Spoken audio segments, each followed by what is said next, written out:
ফুলকপি দিয়ে মজাদার চপ কি করে বাড়িতে বানাবে আজকের ভিডিওতে সেটাই শেয়ার করব। আসসালামু আলাইকুম, কেমন আছো তোমরা সবাই? নতুন একটি রেসিপিতে তোমাদের সবাইকে স্বাগত জানাই।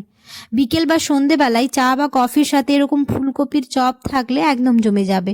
কি করে এই মুচমুচে চপ বাড়িতে তৈরি করবে একদমই অল্প সময় এবং অল্প উপকরণ দিয়ে দেখে নাও আজকের রেসিপি। ভিডিও শুরু করার আগে একটাই রিকোয়েস্ট, যদি চ্যানেলটিকে সাবস্ক্রাইব না করে থাকো তাহলে সাবস্ক্রাইব করে দিও, আর ফেসবুক থেকে দেখলে পেজটাকে ফলো করতে ভুলো না।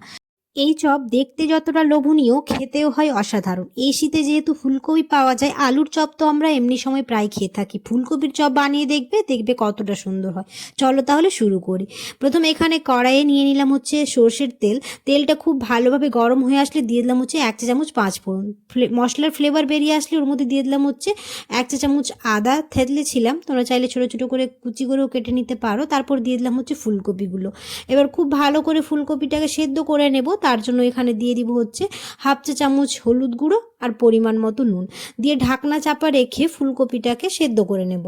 এই ফুলকপিটা একদিকে সেদ্ধ হতে থাকুক, অপরদিকে আমি একটা ভাজা মশলা বানিয়ে নেব। যে মশলাটা দেওয়ার জন্য চপের স্বাদটা একদম দ্বিগুণ হয়ে যাবে। তার জন্য এখানে প্যান নিয়েছি, নিয়ে নিলাম হচ্ছে কয়েকটা এলাচ, লবঙ্গ, একটুখানি দারচিনি, 1/2 চা চামচ গোটা ধনে, গোটা জিরে আর 1/2 চা চামচ মৌরি আর 2টো শুকনো লঙ্কা দিয়ে শুকনো খোলায় ভেজে এটা আদা বাটা করে বেটে নেব। খুব ভালো করে ফাইন করতে হবে না, আদা বাটা করে। আর এখানে আমি 2টো আলু সেদ্ধ করে রেখেছিলাম, আর ওই ফুলকপির মধ্যে এখন 2টো আলু দিয়ে খুব ভালো করে মিশিয়ে নেব। আমাদের ফুলকপিগুলো মোটামুটি সেদ্ধ হয়ে এসছে, আর 2 থেকে 3 মিনিট এটা কুক করে নিলে আমাদের পুরটা একদম রেডি হয়ে যাবে চপের জন্য। এবার এখানে দিয়ে দিব হচ্ছে কাঁচা লঙ্কা কুচি। আমি এখানে 3টে কাঁচা লঙ্কা নিয়েছি আর একটুখানি ধনে পাতা দিয়ে খুব ভালোভাবে মিক্স করে এবার দিয়ে দিব হচ্ছে ভাজা মশলাটা। ভাজা মশলা দেওয়ার পরে দিয়ে দিব হচ্ছে ভাজা বাদাম দিয়ে খুব ভালো করে 1 মিনিট কুক করে নিলে, সব কিছু একসাথে মিশে নিলে আমাদের চপের ব্যাটারটা একদম রেডি হয়ে যাবে। চপগুলো কোট করার জন্য এখানে একটা মিক্সিং বলে নিয়ে নিলাম হচ্ছে 1 চা চামচ ময়দা আর 1 চা চামচ কর্নফ্লাওয়ার আর একটুখানি নুন দিয়ে খুব ভালো করে একটা ঘন ব্যাটার বানিয়ে নিব। একটু একটু করে জল দিয়ে, খুব বেশি পাতলা করব না আবার খুব বেশি ঘনও রাখবো না, মিডিয়াম করে একটা ব্যাটার বানিয়ে নেব।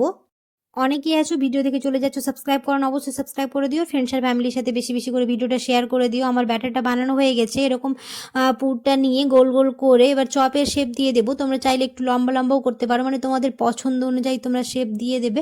এরপর এবার ব্রেড কামের মধ্যে কোট করে তারপর ওই ব্যাটারটার মধ্যে দিয়ে দেব হয়ে তারপর এরকম করে সবগুলোই বানিয়ে নেব। আর খুবই সহজভাবে এই চপটা হয়ে যায় আর খেতেও হয় অসাধারণ। এরকম করে তোমরা বানিয়ে দেখতে পারো, সন্ধেবেলায় চা বা কফির সাথে একদম জমে যাবে। এরকম করে প্রত্যেকটাই বানিয়ে নেব। আর ওইদিকে তেলটাও বসিয়ে দিয়েছি, তাহলে তেলটা খুব ভালোভাবে গরম হয়ে আসবে। তেল খুব ভালোভাবে গরম হয়ে আসলে এগুলো বেশি ভাজাগুলো ভালো হবে। আর যদি তেল খুব ভালোভাবে গরম না হয়ে আসে তাহলে এগুলো ভেঙে যাওয়ার চান্স থাকে, তাই তেলটাকে খুব ভালো করে গরম করে নিতে হবে। আমার এখানে সবগুলো বানানো হয়ে গেছে, এবার এক এক করে ভেজে নেব। আর তেলটা খুব ভালোভাবে গরম হয়ে আসছে, এবার এক এক করে ছেড়ে দেব। প্রায় 4 থেকে 5টা ছাড়বো, সবগুলো একসাথে ছাড়বো না। চপগুলো ছেড়ে দেওয়ার পরে এবার গ্যাসের ফ্লেমটাকে একদম লো করে দেব, তাহলে খুব ভালোভাবে এটা ভাজা হয়ে যাবে। একটা কাঁটা চামচ নিয়ে উল্টে পাল্টে খুব ভালো করে লাল লাল করে ভেজে নেব। তোমরা তোমাদের পছন্দ মতো কালার করে ভেজে নিতে পারো। আর এটা 5 থেকে 6 মিনিটের মধ্যে খুব ভালোভাবে ভাজা হয়ে যায়।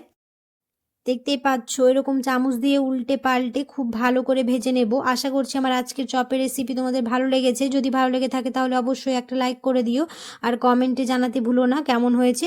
দেখা হবে খুব শিগগিরই পরের একটি নতুন রেসিপিতে। সবাই খুব ভালো থাকবে, সুস্থ থাকবে, সাবধানে থাকবে। আল্লাহ হাফেজ।